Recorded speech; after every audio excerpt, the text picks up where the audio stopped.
ఇదే నీ మొదటి జన్మ, ఇదే నీ ఆఖరి జన్మ. ఇంతకుముందు ఎప్పుడు నీవెక్కడా పుట్టలేదు, మళ్ళీ ఇంకెక్కడా పుట్టవు.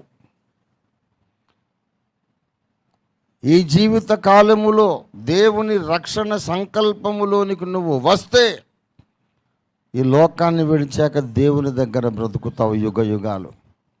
ఈ జీవిత కాలంలో దేవుని రక్షణ సంకల్పాన్ని నువ్వు తృణీకరిస్తే ఈ లోకాన్ని విడిచాక అగ్నిగుండములో యుగ యుగములు జీవిస్తావు. ఇది దేవుడు ఎరిగిన నిజం, బైబిల్లో మనకు తెలియపరిచిన నిజం. ప్రియులారా,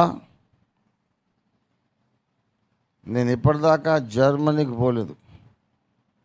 అలాగే మరణించిన తర్వాత అవతల ఏమున్నదో చెప్పగలిగే హక్కు ఒక్కడికే ఉంది.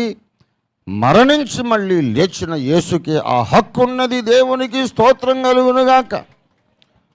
ఎవడైనా ఊరికే జర్మనీలో ఇట్లా అట్లా అట్లా ఇట్లా అని చెబుతుంటే కొంచెం ఆగు బాబు, నువ్వు వెళ్ళొచ్చావా జర్మనీకి అని నేను అడుగుతా. లేదులేండి, ఎవడో చెప్పగా విన్నాను అంటాడు.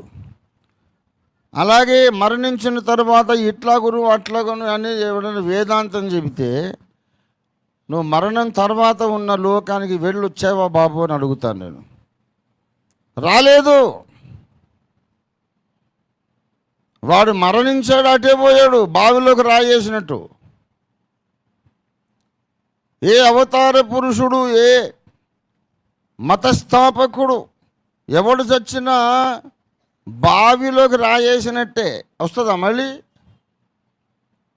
నా యేసయ్య ఒక్కడు మాత్రం వచ్చాడు గోడకు బంతి కొట్టినట్టు. గోడకు బంతి కొడితే మళ్ళీ అది రెట్టింపు స్పీడ్తో వెనక్కి వచ్చేస్తుంది. ఎందుకంటే మరణము ఆయనను బంధించి ఉంచుట అసాధ్యము. దేవునికి స్తోత్రం కలుగునుగాక. హల్లెలూయా. మరణానంతరం ఏమున్నదో చెప్పే హక్కు మృత్యుంజయ